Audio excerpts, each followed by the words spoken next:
ಪ್ರತಿ ಕ್ಷಣದ ಸುದ್ದಿಗಾಗಿ ಟಿವಿ9 ಕನ್ನಡ ಚಾನೆಲ್ಗೆ ಸಬ್ಸ್ಕ್ರೈಬ್ ಆಗಿ ಬೆಲ್ ಐಕಾನ್ ಒತ್ತಿ. ಹೆಮ್ಮಾರಿಗೆ ತತ್ತರಿಸುತ್ತಿರೋ ಬೆಂಗಳೂರಿನಲ್ಲಿ ಹೊಂಗಸಂದ್ರದ ಸಂಕಷ್ಟ. ಮೈಸೂರಿನಲ್ಲಿ 40 ಏರಿಯಾ ಸೀಲ್ ಡೌನ್. ಹೇಗಿದೆ ಅಲ್ಲಿನ ಪರಿಸ್ಥಿತಿ? ಕೊರೋನಾ ರೆಡ್ ಝೋನ್ಗಳಲ್ಲಿ ಟಿವಿ9 ಕ್ಯಾಮೆರಾ ಕಣ್ಣಿದೆ. ಕೊರೋನಾ ಹಾಟ್ಸ್ಪಾಟ್ ಇದುವೇ corona hotspot TV nine ground report.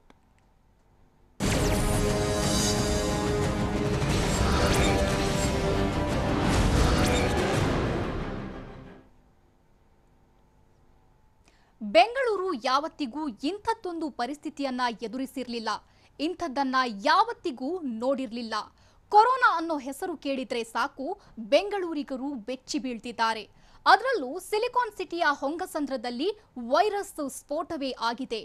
ಅಲ್ಲಿನ ಸ್ಥಿತಿ ಹೇಗಿದೆ ಬನ್ನಿ ನೋಡೋಣ.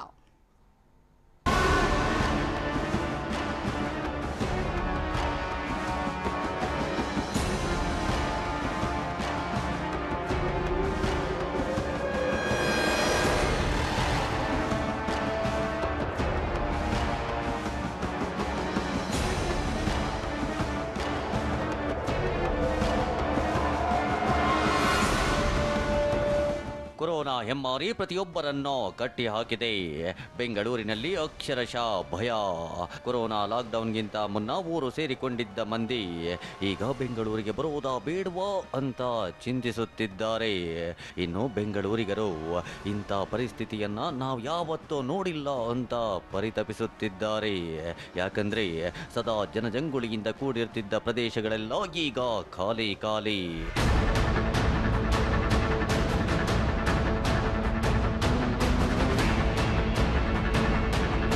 ಅದರಲ್ಲೂ ಬೆಂಗಳೂರಿನ ಪಾದರಾಯನಪುರ ಮತ್ತು ಹೊಂಗಸಂದ್ರದ ಪರಿಸ್ಥಿತಿ ಕೇಳೋದೇ ಬೇಡ.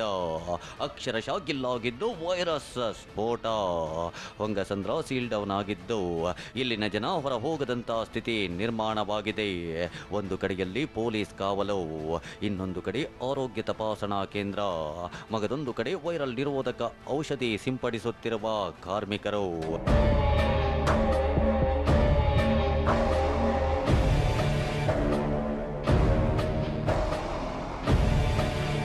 ಬಿಹಾರಿ ಮೂಲದ ವ್ಯಕ್ತಿಯಿಂದ ಕಾಣಿಸಿಕೊಂಡ ಹೆಮ್ಮಾರಿ ಕೊರೋನಾ ಬರೋಬ್ಬರಿ 30 ಜನರಿಗೆ ಒಕ್ಕರಿಸಿದ್ದೇ ತಡ. ಹೊಂಗಸಂದ್ರ ಏರಿಯಾವೇ ಸ್ತಬ್ಧವಾಗಿದೆ. ಸಮುದಾಯಕ್ಕೆ ಸೋಂಕು ಹರಡುವ ಆತಂಕದಿಂದಾಗಿ ಬಿಬಿಎಂಪಿ ಇಡೀ ಏರಿಯಾವನ್ನ ಸಂಪೂರ್ಣವಾಗಿ ಸೀಲ್ ಡೌನ್ ಮಾಡಿದೆ. ಜನರ ಓಡಾಟಕ್ಕೆ ಬ್ರೇಕ್ ಬಿದ್ದಿದ್ದು ಇಲ್ಲಿರುವ 750 ಮನೆಗಳಿಗೆ ಬಿಬಿಎಂಪಿಯೇ ಅಗತ್ಯ ವಸ್ತುಗಳನ್ನು ಪೂರೈಕೆ ಮಾಡುತ್ತಿದೆ.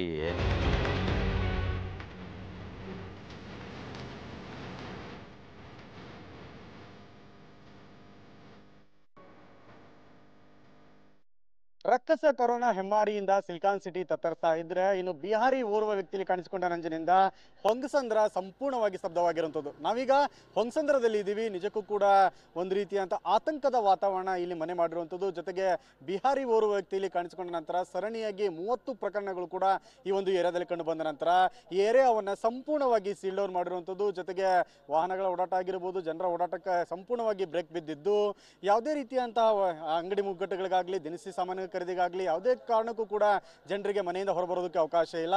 ಅಷ್ಟೇ ಅಲ್ಲದೇ ಸಂಪೂರ್ಣವಾಗಿ ಒಂದು ಬೆಂಗಳೂರಿನ ಚಿತ್ರಣವೇನೇ ಬದಲಾದ ನಂತರ ಈ ಒಂದು ಬಿಹಾರಿ ನಂಜೇನು ಈ ಒಂದು ಭಾಗದಲ್ಲಿ ಕಾಣಿಸ್ಕೊಂತು. ಈ ನಂತರ ಬಿಹಾರಿಗಳನ್ನ ನೋಡಿದ್ರೆ ಹೊಂಗಸಂದ್ರ, ಸಿಂಗಸಂದ್ರ ಸೇರಿದಂತೆ ಬೊಮ್ಮನಹಳ್ಳಿ ವಲಯದಲ್ಲಿ ಒಂದು ರೀತಿಯಂತ ಆತಂಕ ಮನೆ ಮಾಡಿರುವಂಥದ್ದು. ಜೊತೆಗೆ ಬಿಹಾರಿಗಳನ್ನ ವಾಪಸ್ ತವರೂರಿಗೆ ಕಳಿಸ್ಕೊಡ್ಬೇಕು ಅನ್ನೋಂತಹ ಒತ್ತಾಯ ಕೂಡ ಸ್ಥಳೀಯ ಏನು ನಿವಾಸಿಗಳಿದ್ದಾರೆ ಅವರು ಶಾಸಕರಿಗೆ ಒತ್ತಾಯ ಮಾಡ್ತಾ ಇರುವಂಥದ್ದು. ಅಷ್ಟರ ಮಟ್ಟಿಗೆ ಬಿಹಾರಿಗಳನ್ನ ನೋಡಿದ್ರೆ ಬೆಚ್ಚಿ ಬೀಳ್ತಾ ಇರುವಂತಹ ಸ್ಥಿತಿ ನಿರ್ಮಾಣ ಆಗಿದೆ.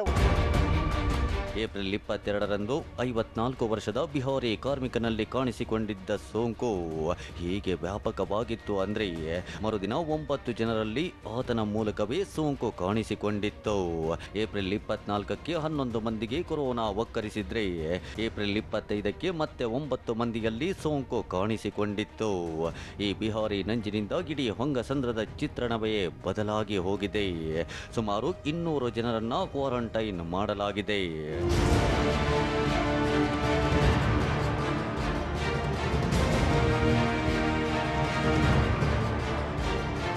ಏಪ್ರಿಲ್ 22ರಿಂದ ಇವತ್ತಿನವರೆಗೂ ಇಲ್ಲಿನ ಸ್ಥಿತಿ ಬದಲಾಗಿಲ್ಲ.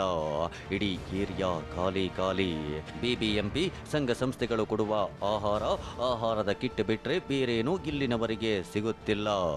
ಇನ್ನು ಏರಿಯಾದಲ್ಲಿ ಪ್ರತಿದಿನ ಅನ್ನೋ ಹಾಗೆ ಗಲ್ಲಿಯಲ್ಲೂ ಔಷಧಿ ಸಿಂಪಡಣೆ ನಡೀತಾ ಇದೆ. ಏರಿಯಾಗೆ ಎಂಟ್ರಿ ಕೊಡುವ ಸ್ಥಳದಲ್ಲಿ ಫೀವರ್ ಕ್ಲಿನಿಕ್ ಓಪನ್ ಮಾಡಲಾಗಿದ್ದು ಅಲ್ಲಿ ಪ್ರತಿಯೊಬ್ಬರ ಆರೋಗ್ಯ ತಪಾಸಣೆ ಮಾಡಲಾಗುತ್ತಿದೆ.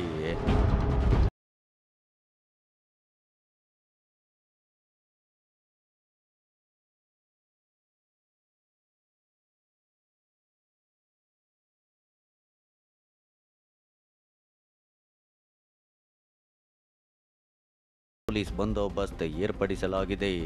ಏರಿಯಾದವರ ಆರೋಗ್ಯದ ಮೇಲೆ ಕಟ್ಟುನಿಟ್ಟಿನ ನಿಗಾ ಇಡಲಾಗುತ್ತಿದೆ. ವಿಶೇಷ ಅಂದರೆ ಈ ಏರಿಯಾದಲ್ಲಿ ಕಸ ಶೇಖರಣೆ ಮಾಡೋರು ಕೂಡ PPE ಕಿಟ್ ಧರಿಸಿ ಕಸ ಸಂಗ್ರಹಣೆ ಮಾಡ್ತಾ ಇದ್ದಾರೆ.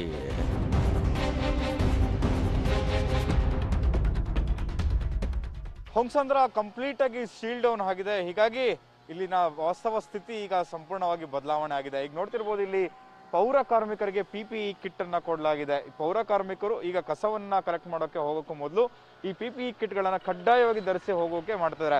ಈಗ ಮಾರ್ಷಲ್ಗಳ ನೇತೃತ್ವದಲ್ಲಿ ಮತ್ತು ಈ ಒಂದು ಕಿಟ್ ನ ಹಾಕಿಕೊಂಡೇ ಇವರು ಹೋಗ್ಬೇಕು ಅಂತಿದೆ. ಕಸವನ್ನ ಮನೆಯಿಂದ ಕಲೆಕ್ಟ್ ಮಾಡಬೇಕು ಅನ್ನೋದಾದ್ರೆ ಕಂಪ್ಲೀಟ್ ಆಗಿ PPE ಕಿಟ್ ಜೊತೆಲಿ ಕೈಗೆ ಗ್ಲೌಸ್ ಗಳನ್ನ ಹಾಕಿ ಮತ್ತೆ N95 ಮಾಸ್ಕ್ ಗಳನ್ನ ಹಾಕಿ ಕಳಿಸ್ಕೊಡ್ಲಾಗ್ತದೆ. ಹೀಗಾಗಿ ಇದಕ್ಕೂ ಮೊದಲು ಈ ಒಂದು ವಾಹನಗಳಿಗೆ ಫ್ಯೂಮಿಗೇಷನ್ ಸಹ ಮಾಡ್ಲಾಗ್ತದೆ. ಇಲ್ಲಿ ನೋಡ್ತಿರ್ಬೋದು, ಈಗ BBMP ಅಧಿಕಾರಿಗಳು ಈ ಒಂದು ಭಾಗದಲ್ಲಿ ಕಸವನ್ನ ಕಲೆಕ್ಟ್ ಮಾಡೋಕ್ಕೂ ಮೊದಲು ಈ ಒಂದು ಸಂಪೂರ್ಣವಾಗಿ PPE ಕಿಟ್ಗಳ ಜೊತೆಲಿ ಈ ವಾಹನಗಳಿಗೆ ಫ್ಯೂಮಿಗೇಟ್ ಮಾಡೋ ಮುಖಾಂತರವಾಗಿ ನಂತರ ಇಲ್ಲಿನ ಒಂದು ಕಸ ಕಲೆಕ್ಷನ್ಸ್ಗೂ ಸಹ ಮುಂದಾಗಿದ್ದಾರೆ. ಸದ್ಯಕ್ಕೆ ಇವರುಗಳೇ ರಿಯಲ್ ವಾರಿಯರ್ಸ್ ಅಂತಾನೂ ಸಹ ಹೇಳಲಾಗ್ತದೆ. ಸಂಪೂರ್ಣವಾಗಿ ಈ ಒಂದು ಏರಿಯಾದಲ್ಲಿ ಏನಿದೆ ಹೊಂಗಸಂದ್ರ ವಿದ್ಯಾಜ್ಯೋತಿ ನಗರ ಫುಲ್ ಸಂಪೂರ್ಣವಾಗಿ ಕ್ಲೋಸ್ ಡೌನ್ ಆಗಿರುವಂತ ಹಿನ್ನೆಲೆ ಮತ್ತೆ ಈ ಒಂದು ಭಾಗದಲ್ಲಿ ಕಸ ಕಲೆಕ್ಟ್ ಮಾಡುವಂಥದ್ದು ಸಹ ತುಂಬಾ ಡೇಂಜರ್ ಆಗಿದೆ ಅನ್ನೋ ನಿಟ್ಟಿನಲ್ಲಿ ಹೀಗಾಗಿ BBMP ಅಧಿಕಾರಿಗಳು ಸಹ ಆ ಕಡೆ ಕೇಳಿದ್ದಾರೆ. ಇಲ್ಲಿ ನೋಡ್ತಿರ್ಬೋದು, ಈಗ ಬೆಳಗ್ಲಿಂದನೂ ಸಹ ಈ ಒಂದು ಏರಿಯಾವನ್ನ ಸ್ವಚ್ಛಗೊಳಿಸಿ ಪ್ರತಿಯೊಂದು ರಸ್ತೆ ಇಕ್ಕಲೆಗಳಿಗೂ ಮತ್ತು ರಸ್ತೆಗೂ DTT ಪೌಡರ್ಗಳನ್ನ ಹಾಕಿದ್ದಾರೆ. ಜೊತೆಲಿ ಫ್ಯೂಮಿಗೇಟ್ ಅನ್ನ ಸಹ ಮಾಡುವಂತ ಕೆಲಸನ ಮಾಡ್ತಿದ್ದಾರೆ. ಹೀಗಾಗಿ ಸೋಂಕು ಹರಡೋದನ್ನ ತಪ್ಪಿಸೋದಕ್ಕೆ ಎಲ್ಲ ಸಿದ್ಧತೆಗಳು ಸಹ ಜೋರಾಗಿ ಮಾಡ್ಕೊಂಡ್ಲಾಗ್ತಿದೆ. ಜೊತೆಲಿ ಸ್ವಚ್ಛತೆಯೂ ಸಹ ಪ್ರಮುಖ ಆದ್ಯತೆ ಆಗಿರುವಂತಹ ಹಿನ್ನೆಲೆಯಲ್ಲಿ BBMP ಸಿಬ್ಬಂದಿಗಳು ಬೆಳಗ್ಗೆ ಅಖಾಡಕ್ಕೆ ಇಳಿದಿದ್ದಾರೆ. ಮಾರ್ಷಲ್ಗಳ ನೇತೃತ್ವದ ಜೊತೆಲಿ ಮತ್ತು ಪೊಲೀಸ್ ಬಿಗಿ ಭದ್ರತೆಯಲ್ಲಿ ಈಗ ಈ ಒಂದು ಸ್ವಚ್ಛತಾ ಕಾರ್ಯಗಳನ್ನು ನಡೆಸಲಾಗ್ತದೆ. ಇಲ್ಲಿಂದ ತೆಗೆದುಕೊಂಡು ಹೋಗುವ ಕಸಕ್ಕೂ ಕೂಡ ಔಷಧಿ ಸಿಂಪಡಣೆ ಮಾಡಲಾಗುತ್ತಿದೆ. ಅದಾಗಲೇ ಶಂಕಿತರನ್ನ ಬೇರೆಡೆಗೆ ಸ್ಥಳಾಂತರ ಮಾಡಿ ಕ್ವಾರಂಟೈನ್ ಮಾಡಲಾಗಿದೆ. ಇಡೀ ಏರಿಯಾ ಖಾಲಿಯಾಗಿದ್ದು ಹಗಲು ಹೊತ್ತಿನಲ್ಲಿಯೇ ಭಯ ಮೂಡಿಸುವಂತಿದೆ.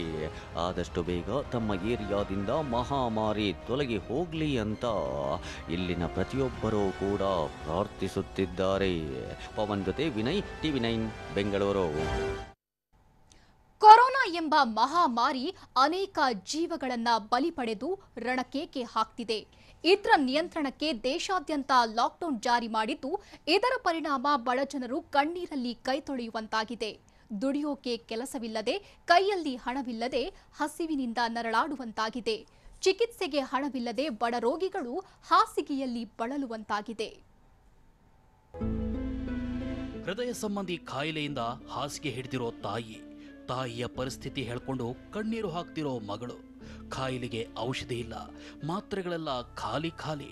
ಒಂದು ಹೊತ್ತಿನ ಊಟಕ್ಕೂ ಪ್ರತಿನಿತ್ಯ ಪರದಾಟ.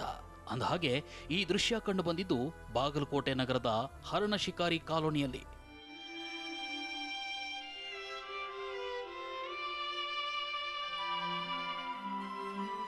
ಇಲ್ಲಿ ನೋಡಿ, ಮನೆ ಮುಂದೆ ದಿಕ್ಕು ತೋಚದೆ ಕೂತಿರೋ ಬಡ ಜನರು. ಮನೆ ಮುಂದೆನೆ ಒಲೆ ಹೂಡಿ ನಡೀತಿದೆ ತುತ್ತಿನ ಚೀಲ ತುಂಬಿಸ್ಕೊಳ್ಳೋ ವ್ಯವಸ್ಥೆ. ಈ ದೃಶ್ಯ ನೋಡಿದ್ರೆ ಸಾಕು ಇಲ್ಲಿನ ಪರಿಸ್ಥಿತಿ ಹೇಗಿದೆ ಅಂತ ತಿಳಿಯುತ್ತೆ.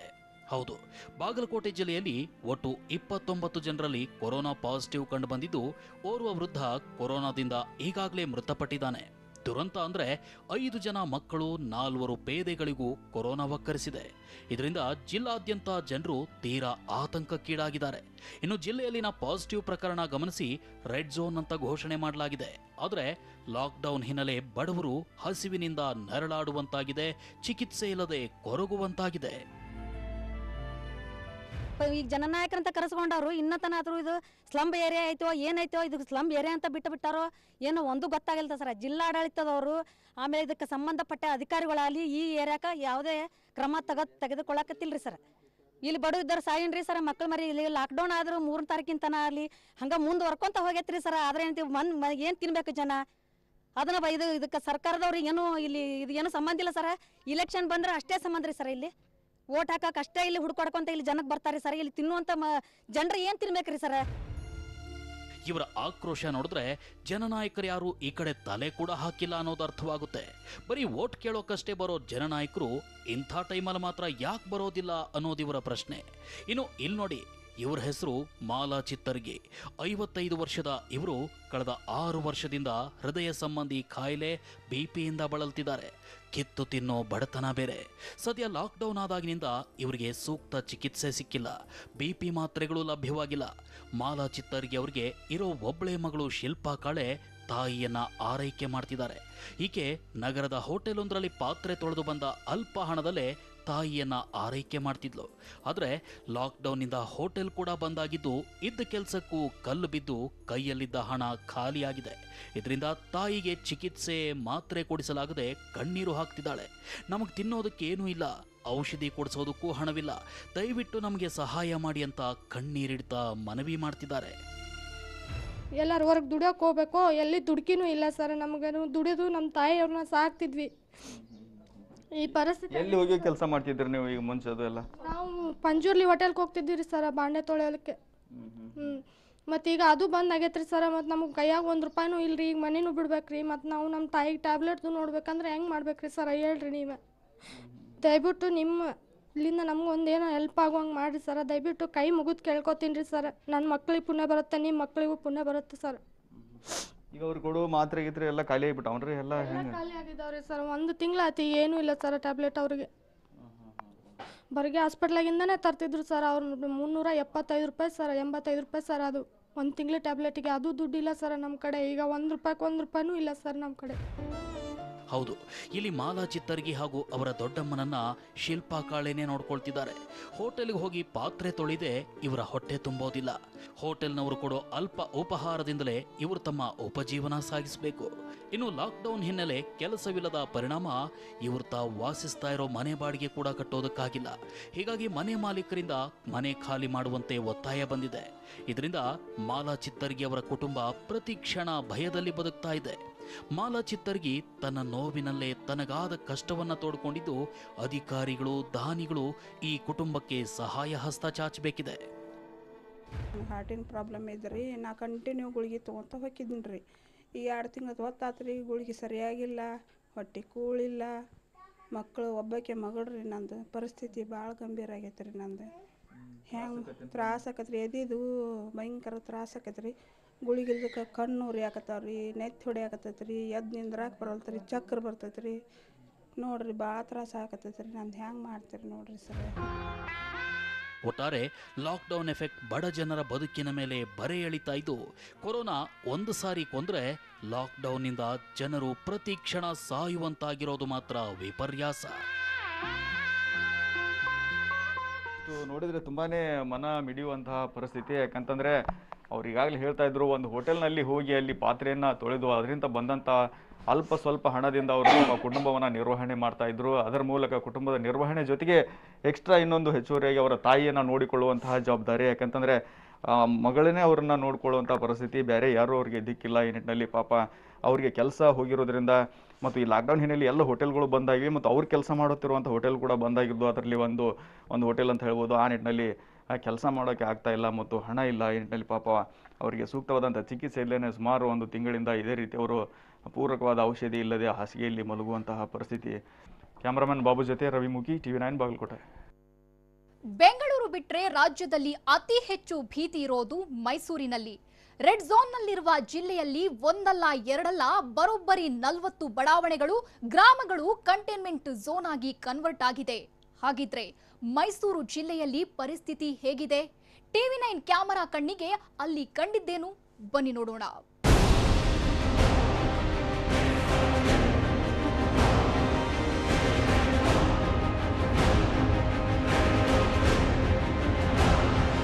ಸಾಂಸ್ಕೃತಿಕ ನಗರಿ ಮೈಸೂರಿನ ಸ್ಥಿತಿ ಹೇಗಿದೆ ನೋಡಿ. ಪ್ರವಾಸಿಗರ ಸ್ವರ್ಗ ಅಂತ ಕರೆಸಿಕೊಳ್ಳುತ್ತಿದ್ದ ಮೈಸೂರು ಸ್ತಬ್ಧವಾಗಿದೆ. ಎಲ್ಲವೂ ಖಾಲಿ ಖಾಲಿ. ದೇಶ ವಿದೇಶಗಳಿಂದ ಸಾವಿರಾರು ಪ್ರವಾಸಿಗರನ್ನ ಕೈ ಬೀಸಿ ಕರೆಯುತ್ತಿದ್ದ ಮೈಸೂರು ಡ್ರೋನ್ ಕ್ಯಾಮೆರಾದಲ್ಲಿ ಹೇಗೆ ಕಾಣಿಸುತ್ತಿದೆ ನೋಡಿ. ರೆಡ್ ಝೋನ್ ಆದ ಮೈಸೂರಿನಲ್ಲಿ ಸೋಂಕಿತರು ಪತ್ತೆಯಾದ ಗ್ರಾಮ ಬಡಾವಣೆಗಳನ್ನು ಸಂಪೂರ್ಣವಾಗಿ ಸೀಲ್ ಡೌನ್ ಮಾಡಲಾಗಿದೆ. ಮೈಸೂರು ನಗರದ ಹಲವು ಬಡಾವಣೆಗಳು ಕಂಟೈನ್ಮೆಂಟ್ ಝೋನ್ ಆಗಿದ್ದು ಬಡಾವಣೆ ಸುತ್ತ ನಾಕಾಬಂದಿ ಮಾಡಲಾಗಿದೆ. ನಗರದಲ್ಲಿಯೇ ಬರೋಬ್ಬರಿ 12 ಬಡಾವಣೆಗಳನ್ನು ಕಂಟೈನ್ಮೆಂಟ್ ಮಾಡಲಾಗಿದೆ. ಇಲ್ಲಿರುವ 2248 ಮನೆಗಳ ಒಟ್ಟು 9062 ಜನರು ನಿತ್ಯದ ವಸ್ತು ಖರೀದಿಗೆ 140 ಅಂಗಡಿಗಳ ವ್ಯವಸ್ಥೆ ಮಾಡಲಾಗಿದೆ. ಕೊರೋನಾ ಮಹಾಮಾರಿ ಹರಡುವ ಭೀತಿಯನ್ನು ತಡೆಗಟ್ಟಲಿಕ್ಕೆ ಸಾಕಷ್ಟು ಕಂಟೈನ್ಮೆಂಟ್ ಝೋನ್ಗಳನ್ನು ಮೈಸೂರು ಜಿಲ್ಲೆಯಲ್ಲಿ ಮಾಡಿದೆ. ಗ್ರಾಮಗಳು ಸೇರಿದಂತೆ ಬಡಾವಣೆಗಳಲ್ಲಿ ಕಂಟೈನ್ಮೆಂಟ್ ಝೋನ್ ಮಾಡಿ ಸಾಕಷ್ಟು ಬಿಗಿ ಬಂದೋಬಸ್ತನ್ನು ಒದಗಿಸಲಾಗಿದೆ. ನಾವೀಗ ಮೈಸೂರಿನ ಮಂಡಿ ಮೊಹಲಾದಲ್ಲಿದ್ದೇವೆ. ಈ ಮಂಡಿ ಮೊಹಲಾ ಸಹ ಕಂಟೈನ್ಮೆಂಟ್ ಝೋನ್ ನಲ್ಲಿದೆ. ಅಂದ್ರೆ ಪ್ರಮುಖವಾಗಿ ಈ ಒಂದು ಬಡಾವಣೆಯಲ್ಲಿ ಕೊರೋನಾ ಪಾಸಿಟಿವ್ ಆದ ಹಿನ್ನೆಲೆಯಲ್ಲಿ ಆ ಒಂದು ಬಡಾವಣೆಗೆ ಸಂಪೂರ್ಣವಾದಂತಹ ನಿರ್ಬಂಧವನ್ನ ಜಿಲ್ಲಾಡಳಿತ ಹೇರಿದೆ. ಹೀಗಾಗಿ ಈ ಒಂದು ಬಡಾವಣೆಗೆ ಯಾರೂ ಸಹ ಪ್ರವೇಶವನ್ನು ಮಾಡಬಾರದು ಅಂತ ಹೇಳಿ ಬ್ಯಾರಿಕೇಡಿಂಗ್ ವ್ಯವಸ್ಥೆಯನ್ನು ಮಾಡಿದ್ದಾರೆ. ಅದರ ಜೊತೆಗೆ ನೀವು ನೋಡ್ತಾ ಇರಬಹುದು, ತಾತ್ಕಾಲಿಕವಾಗಿ ಒಂದು ಗೇಟ್ ಅನ್ನು ನಿರ್ಮಿಸುವಂತ ಕೆಲಸವನ್ನು ಮಾಡಿದ್ದಾರೆ. ಈ ಒಂದು ಪ್ರದೇಶದಲ್ಲಿ ನಾಮಫಲಕಗಳನ್ನು ಹಾಕಲಾಗಿದೆ. ನಿರ್ಬಂಧಿತ ಪ್ರದೇಶ ಇದಾಗಿದೆ ಅಂತೇಳಿ. ಮತ್ತೆ ಪ್ರಮುಖವಾಗಿ ಗಮನಿಸಬೇಕಾದಂತದ್ದು, ಈ ಒಂದು ಮಂಡಿ ಮೊಹಲ್ಲಾವನ್ನ ಕಂಟೈನ್ಮೆಂಟ್ ಝೋನ್ ಮಾಡಿದ ನಂತರ ಈ ಸ್ಥಳದಲ್ಲಿ ಒಂದೇ ಒಂದು ಪ್ರವೇಶ ದ್ವಾರವನ್ನ ಇಡಲಾಗಿದೆ. ಅದರ ಮುಖಾಂತರವೇ ಒಳಗೆ ಹೋಗಬೇಕು ಮತ್ತೆ ಹೊರಗೆ ಬರಬೇಕು. ಇವೆಲ್ಲ ವ್ಯವಸ್ಥೆಯನ್ನ ಮಾಡಲಾಗಿದೆ. ಅಂದ್ರೆ ಇಲ್ಲಿರುವಂತವ್ರು ಯಾರಿಗೂ ಸಹ ಪ್ರವೇಶವನ್ನ ನೀಡೋದಿಲ್ಲ. ಒಳಗಿರುವವರು ಹೊರಗೆ ಬರುವಂತದ್ದು ಅಥವಾ ಹೊರಗಿನವರು ಒಳಗೆ ಹೋಗೋದಕ್ಕೆ ಯಾವುದೇ ರೀತಿಯಾದಂತಹ ಅವಕಾಶ ಇಲ್ಲ. ಆದ್ರೆ ಆರೋಗ್ಯ ಸಿಬ್ಬಂದಿಗಳು, ಅದೇ ರೀತಿ ಆಶಾ ಕಾರ್ಯಕರ್ತೆಯರು ಮತ್ತೆ ಅಧಿಕಾರಿಗಳು ಇಲ್ಲಿರುವಂತಹ ಒಂದು ಪರಿಶೀಲನೆ ಮಾಡುವುದಕ್ಕಾಗಿ ಒಂದೇ ಒಂದು ದ್ವಾರವನ್ನ ಇಲ್ಲಿ ಇಡಲಾಗಿದೆ. ಇನ್ನು ನಂಜನಗೂಡು ಸಂಪೂರ್ಣವಾಗಿ ಆಘಾತಕ್ಕೊಳಗಾಗಿದ್ದು ಕೊರೋನಾ ನಂಜಿಗೆ ತತ್ತರಿಸುತ್ತಿದೆ. ನಂಜನಗೂಡಿನ 25 ಗ್ರಾಮ ಹಾಗೂ ಬಡಾವಣೆಗಳನ್ನು ಕಂಟೈನ್ಮೆಂಟ್ ಮಾಡಲಾಗಿದೆ. ಇದರಿಂದಾಗಿ ಸರಿಸುಮಾರು 28,227 ಜನರು ಸಂಕಷ್ಟಕ್ಕೊಳಗಾಗಿದ್ದಾರೆ. ಕಂಟೈನ್ಮೆಂಟ್ ಝೋನ್ಗಳಲ್ಲಿ ಪರಿಸ್ಥಿತಿ ಹೇಗಿದೆ? ಅಗತ್ಯ ವಸ್ತುಗಳ ಖರೀದಿಗೆ ಹೇಗೆಲ್ಲ ವ್ಯವಸ್ಥೆ ಮಾಡಲಾಗಿದೆ? ನೀವೇ ನೋಡಿ. ಸರ್, ಈಗ ಕಂಟೈನ್ಮೆಂಟ್ ಅಂತ ಹೇಳಿದ್ರೆ ಸಾಮಾನ್ಯವಾಗಿ ಸಂಪೂರ್ಣವಾದಂತಹ ನಿರ್ಬಂಧ ಇರುತ್ತೆ. ಆದರೆ ಅಲ್ಲಿನ ಜನರಿಗೆ ಅವಶ್ಯಕ ವಸ್ತುಗಳು ಬೇಕಾಗಿರ್ತದೆ. ಯಾವ ರೀತಿಯಂಥ ವ್ಯವಸ್ಥೆಗಳನ್ನು ನೀವು ಮಾಡ್ತಾ ಇದ್ದೀರಾ? ನಮ್ಮ ಮೀನಾ ಬಜಾರ್ನ ಕಂಟೈನ್ಮೆಂಟ್ ಝೋನ್ನಲ್ಲಿ ನಾವು ಪ್ರತಿನಿತ್ಯ ಬೆಳಗ್ಗೆ 7ರಿಂದ 8 ಗಂಟೆ ಸಮಯದಲ್ಲಿ ಇಲ್ಲೇ ಪಕ್ಕದಲ್ಲಿರ್ತಕ್ಕಂಥ ಮಿಲ್ಕ್ ಬೂತ್ನವರೆಗೆ ನಾವು ಹೇಳ್ಕೊಟ್ಟಿದ್ದೇವೆ. ಅವರು ಪ್ರತಿನಿತ್ಯ ಬೆಳಗ್ಗೆ 7ರಿಂದ 8 ಗಂಟೆನಲ್ಲಿ ಅವರೇ ಹೋಗಿ ಮನೆ ಬಾಗಿಲಿಗೆ ಅವ್ರು ಎಷ್ಟು ಬೇಕು ಹಾಲನ್ನು ಕೊಡ್ತಕ್ಕಂಥ ವ್ಯವಸ್ಥೆ ಮಾಡ್ತಾರೆ. ನಂತರ ಪಕ್ಕದಲ್ಲಿರ್ತಕ್ಕಂಥ ಮೆಡಿಕಲ್ ಸ್ಟೋರನ್ನು ನಾವು ಕೂಡ ಒಂದು ಮಾಡ್ಕೊಂಡಿದ್ದೇವೆ. ಅವರು ಕೂಡ ಯಾವುದೇ ರೀತಿಯ ಅರ್ಜೆಂಟ್ ಮೆಡಿಸಿನ್ಸ್ ಬೇಕು ಅಂತಂದರೆ ಔಷಧಿ ಉಪಕರಣಗಳನ್ನ ಅವರು ಕೂಡ ಅದನ್ನು ತಲುಪಿಸ್ತಕ್ಕಂಥ ವ್ಯವಸ್ಥೆ ಮಾಡ್ತಾರೆ. ಹೊರಗಡೆಯಿಂದ ಯಾರೂ ಬರಲಿಕ್ಕಿಲ್ಲ. ಇದಕ್ಕಾಗಿ ಎಲ್ಲ ಮನೆಗಳದು, ಒಟ್ಟು 35 ಮನೆಗಳಿದೆ ಇಲ್ಲಿ, ಎಲ್ಲ ಮನೆಗಳದ್ದು ಕೂಡ ಮೊಬೈಲ್ ನಂಬರ್ ತೊಗೊಂಡು ವಾಟ್ಸಪ್ ಗ್ರೂಪ್ ಕ್ರಿಯೇಟ್ ಮಾಡಿದ್ದೇವೆ. ವಾಟ್ಸಪ್ ಗ್ರೂಪ್ನಲ್ಲಿ ಅವ್ರ ಮನೆಗಳು ಸೇರಿಕೊಂಡಂತೆ ನಮ್ಮ ಎಲ್ಲ ಅಧಿಕಾರಿಗಳನ್ನು ಸೇರಿಕೊಂಡಂತೆ ಎಲ್ಲ ಗ್ರೂಪ್ ಸೇರಿಸ್ಕೊಂಡಿದ್ದೇವೆ. ಏನೇ ಬೇಕು ಅಂದರೂ ಕೂಡ ಆ ಗ್ರೂಪಲ್ಲಿ ಹಾಕ್ತಕ್ಕಂಥದ್ದನ್ನು ಮಾಡ್ತಾರೆ. ಅದನ್ನು ನೋಡಿಕೊಂಡು ನಾವು ಏನೇನು ಬೇಕು ಅಂತಂದ್ರೆ ತಲುಪಿಸ್ತಕ್ಕಂಥ ವ್ಯವಸ್ಥೆ ಮಾಡ್ತೇವೆ. ಜೊತೆಗೆ ವಾರಕ್ಕೆ 2 ದಿನ ಮಂಗಳವಾರ ಶುಕ್ರವಾರ ಪ್ರತಿನಿತ್ಯ APMCಯಿಂದ ತರಕಾರಿ ಗಾಡಿ ಬರುತ್ತೆ. ಹಾಗೇನು ಹಣ್ಣು ಕೂಡ ಹಣ್ಣು ಗಾಡಿ ಕೂಡ ಬರುತ್ತೆ. ಅದನ್ನು ಒಳಗಡೆ ಕಳಿಸಿ ಎಲ್ಲ ಬೀದಿ ಕಳಿಸಿ ಅದು ಅಲ್ಲೇ ಅವ್ರ ಕಡೆಯಿಂದ ಮಾರಾಟ ಮಾಡ್ತಕ್ಕಂಥದ್ದು.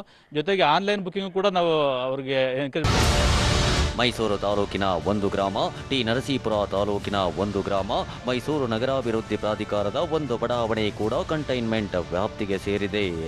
ಇವೆಲ್ಲ ಕೊರೋನಾ ಪಾಸಿಟಿವ್ ಪ್ರಕರಣಗಳು ಪತ್ತೆಯಾಗಿದ್ದ ಸ್ಥಳಗಳಾಗಿದ್ದು ಈ ಎಲ್ಲ ಪ್ರದೇಶಗಳು ಸಂಪೂರ್ಣ ಸೀಲ್ ಡೌನ್ ಮಾಡಲಾಗಿದೆ.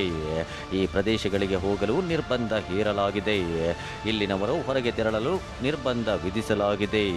ಪೊಲೀಸರು ಮತ್ತು ಅಧಿಕಾರಿಗಳು ಇಲ್ಲಿ ಹದ್ದಿನ ಕಣ್ಣಿಟ್ಟು ಕಾಯುತ್ತಿದ್ದಾರೆ.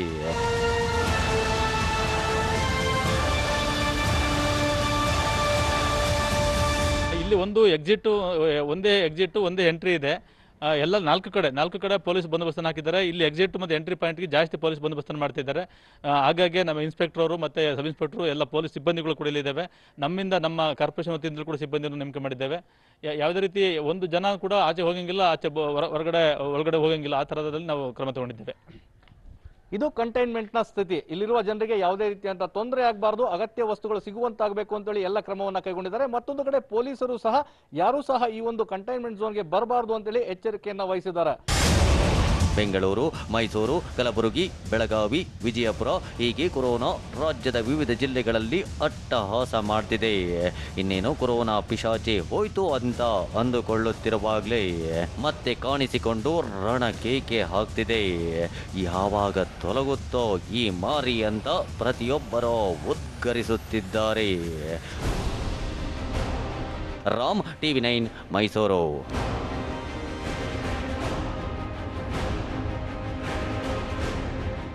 ಬಡವನೇ ಆಗಿರ್ಲಿ ಶ್ರೀಮಂತನೇ ಆಗಿರ್ಲಿ ಹಸಿವಿನ ಮುಂದೆ ಯಾರೂ ಇಲ್ಲ.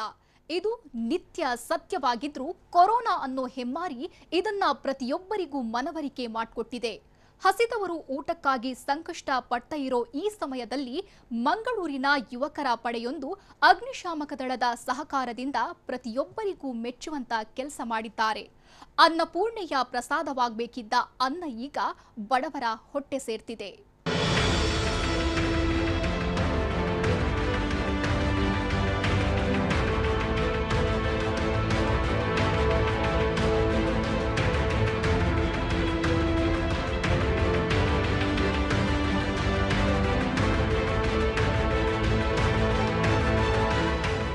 ಮಂಗಳೂರಿನ ಪಾಂಡೇಶ್ವರದಲ್ಲಿರೋ ಹೋಟೆಲ್ ಇದು.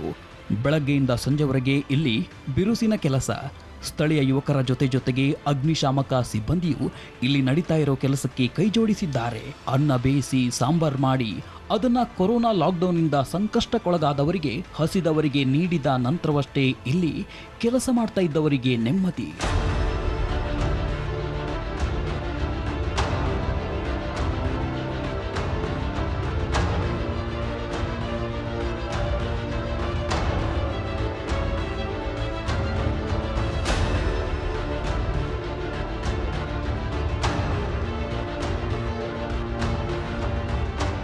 ಪ್ರಿಯ ವೀಕ್ಷಕರೇ, ಮಂಗಳೂರಿನ ಪಾಂಡೇಶ್ವರದಲ್ಲಿ ಗಣೇಶ ಅನ್ನೋ ಹೋಟೆಲ್ ಇದೆ.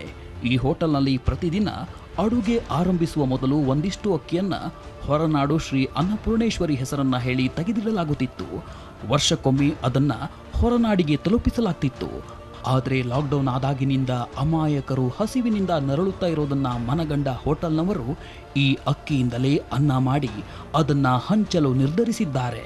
ಮಂಗಳೂರಿನಲ್ಲಿ ಲಾಕ್ಡೌನ್ನಲ್ಲಿ ಸಿಲುಕಿದಂತಹ ನಿರ್ಗತಿಕರಿಗೆ, ವಸತಿ ಕಾರ್ಮಿಕರಿಗೆ, ಇವರಿಗೆಲ್ಲ ಒಂದು ಅನ್ನಪೂರ್ಣೇಶ್ವರಿಯ ಪ್ರಸಾದ ಸಿಗ್ತಾನೆ ಇದೆ ಅಂತಲೇ ಹೇಳ್ಬೋದು. ಯಾಕೆಂತ ಹೇಳಿದರೆ ಹೊರನಾಡು ಅನ್ನಪೂರ್ಣೇಶ್ವರಿಯ ಪ್ರಸಾದ ಇಲ್ಲಿ ಬೇರೆ ರೂಪದಲ್ಲೇ ಸಿಗ್ತಾ ಇದೆ. ಅದು ಹೇಗೆ ಅನ್ನೋದನ್ನು ನಾನು ತೋರಿಸ್ತಾ ಹೋಗ್ತೀನಿ. ಇಲ್ಲೊಂದು ಕ್ಯಾಂಟೀನಲ್ಲಿ ಇದ್ದೀವಿ ನಾವು. ಈ ಕ್ಯಾಂಟೀನಲ್ಲಿ ಫುಡ್ಡನ್ನು ಪ್ರಿಪೇರ್ ಮಾಡಿ ಎಲ್ಲ ರೀತಿಯಲ್ಲಿ ಪ್ಯಾಕ್ ಮಾಡ್ತಾ ಇದ್ದಾರೆ. ಇದು ಏನಂತ ಹೇಳಿದರೆ, ಈ ಹೋಟೆಲ್ನಲ್ಲಿ ಪ್ರತಿದಿನ ಹೋಟೆಲ್ನ ನಡೆಸುವಂಥ ಸಂದರ್ಭದಲ್ಲಿ ಒಂದು ಹಿಡಿ ಅಕ್ಕಿಯನ್ನು ಹೊರನಾಡು ಅನ್ನಪೂರ್ಣೇಶ್ವರಿ ದೇವರಿಗೆ ಎತ್ತಿಟ್ಟು ಇವರು ಆದ ನಂತರ ಬಿಸ್ನೆಸ್ಸನ್ನು ಮಾಡ್ತಾಯಿದ್ರು. ಸೊ ಈಗ ಸದ್ಯಕ್ಕೆ ಸಂಪೂರ್ಣವಾಗಿ ಆ ಅಕ್ಕಿಯನ್ನೆಲ್ಲ ಬಳಸ್ಕೊಂಡು ಇವಾಗ ಎಲ್ಲ ನಿರ್ಗತಿಕರಿಗೆ ಊಟದ ವ್ಯವಸ್ಥೆಯನ್ನು ಮಾಡ್ತಾ ಇರೋಂಥದ್ದು. ಇಲ್ಲಿ ನೋಡ್ಬೋದು ಎಲ್ಲ ರೀತಿಯಲ್ಲಿ ಫುಡ್ ಪ್ರಿಪೇರ್ ಆಗಿದೆ. ಸೊ ಇಲ್ಲಿ ಬಾಯ್ಲ್ಡ್ ರೈಸು, ವೈಟ್ ರೈಸು ಎಲ್ಲ ರೀತಿಯಲ್ಲಿ ಇವರು ಕೊಡ್ತಾ ಇರೋಂಥದ್ದು. ಲಾಕ್ಡೌನ್ ಆರಂಭದ ದಿನಗಳಲ್ಲಿ 20 ಆಹಾರ ಪ್ಯಾಕೆಟ್ ಅನ್ನ ಹೋಗಿ ಹಂಚಲಾಯಿತು. ಅಲ್ಲಿ 100ರಿಂದ 150 ಜನರು ಒಮ್ಮೆಲೆ ಬಂದಿದ್ರಿಂದ ಅನ್ನಪೂರ್ಣೇಶ್ವರಿ ಸನ್ನಿಧಿಗೆ ತಿಟ್ಟ ಅಕ್ಕಿಯನ್ನ ಬಳಸಿ ಹಂಚಲು ಆರಂಭಿಸಿದ್ರು. ದಿನೇ ದಿನೇ ಜನರ ಸಂಖ್ಯೆ ಹೆಚ್ಚಾಗಿದ್ರಿಂದ ಅಡುಗೆ ಪ್ರಮಾಣವನ್ನ ಹೆಚ್ಚಿಸಲಾಯಿತು. ಒಂದೊಂದು ಹಿಂಡಿ ಸೇರಿ ಈಗ 400 kg ಆಗಿತ್ತು. ಆ 400 kg ಆಗಿ ಊಟ ಕೊಡ್ತಿದ್ವಿ. ಮತ್ತು ಕೆಲವರು ದಾನಿಗಳೆಲ್ಲ ಕೊಟ್ಟರು. ಒಂದು 15-20 kg ಅಕ್ಕಿ, 25 kg ಅಕ್ಕಿ. ಸೊ ಈಗ ಅದು ತುಂಬಾ ಬಂದಿದೆ. 35 ದಿನಕ್ಕೆ ಕಾಲಿಡ್ತಿದ್ವಿ ಸರ್.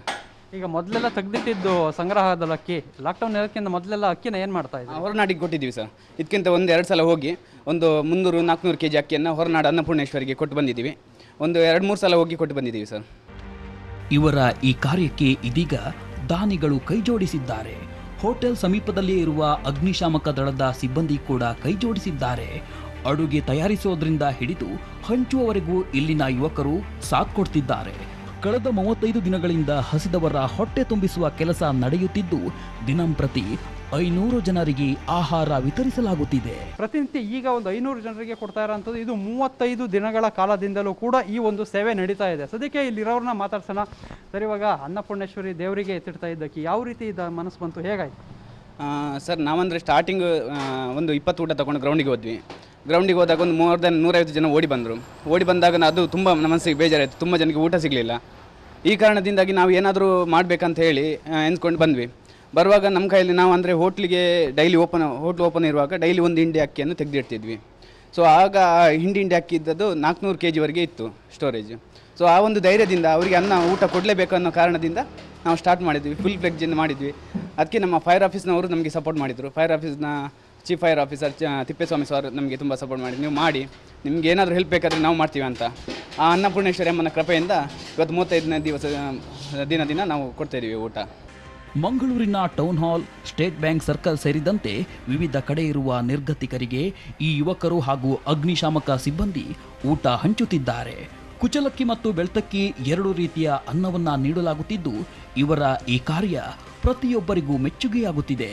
ಹೀಗಾಗಿ ಹಲವು ಜನರು ತಮ್ಮ ಕೈಲಾದದ್ದನ್ನ ಈ ದಾಸೋಹ ಕಾರ್ಯಕ್ಕಾಗಿ ನೀಡುತ್ತಿದ್ದಾರೆ.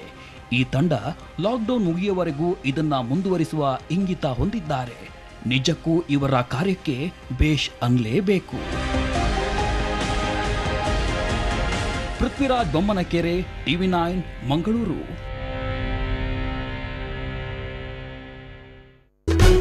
ನಮ್ಮೂರು ಪ್ರತಿದಿನ ರಾತ್ರಿ 8 ಗಂಟೆಗೆ TV9ನಲ್ಲಿ ಮಾತ್ರ.